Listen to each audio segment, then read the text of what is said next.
teman-teman. Malam.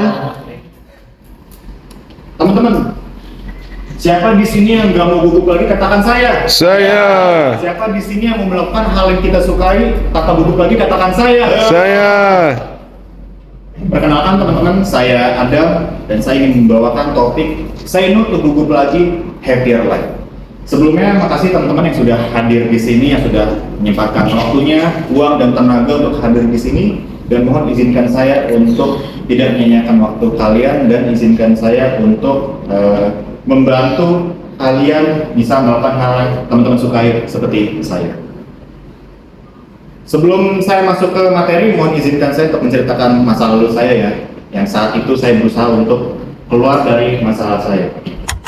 Dulu saya itu sangat pemalu sekali, saya tidak bisa melakukan yang saya suka, dan saat itu saya berpikir, bisa nggak ya suatu saat saya bisa sosialisasi, saya bisa melakukan apa yang saya mau dulu, seperti di basket, berjualan, dan lain-lain. Dan alhamdulillah sekarang saya bisa melakukan yang saya mau, saya bisa bersosialisasi lagi, saya bisa kembali ke hobi saya dulu. Nah, gimana caranya saya bisa melalui itu semua? Pertama, saya harus tahu apa yang membuat saya takut. Yang kedua, saya kenalan apa sih rasa takut itu sendiri. Yang ketiga, apa yang harus saya lakukan ke depannya. Dari yang nomor satu dulu, teman-teman. Kita harus kenalan apa yang membuat kita takut.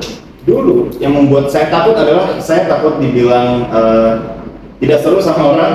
Saya dulu takut dibilang sosok seru, sosok mau membahagiakan orang. Yang kedua ketakutan itu akhirnya membuatku tersudut, yang membuatku bingung, ini saya gimana ya?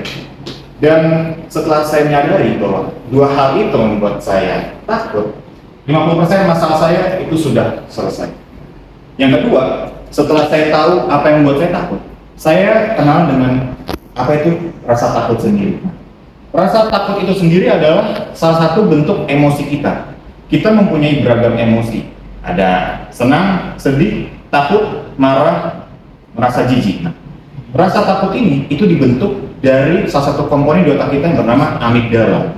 Amigdala ini menciptakan rasa takut itu supaya kita menyadari ada ancaman dan membuat kita siap-siap untuk menghadapi ancaman itu. Yang ketiga, setelah kita kenal dengan yang membuat kita takut, setelah kita kenal dengan rasa takut itu sendiri, apa yang harus kita lakukan ke depannya? Yang pertama, dari yang paling kecil dulu.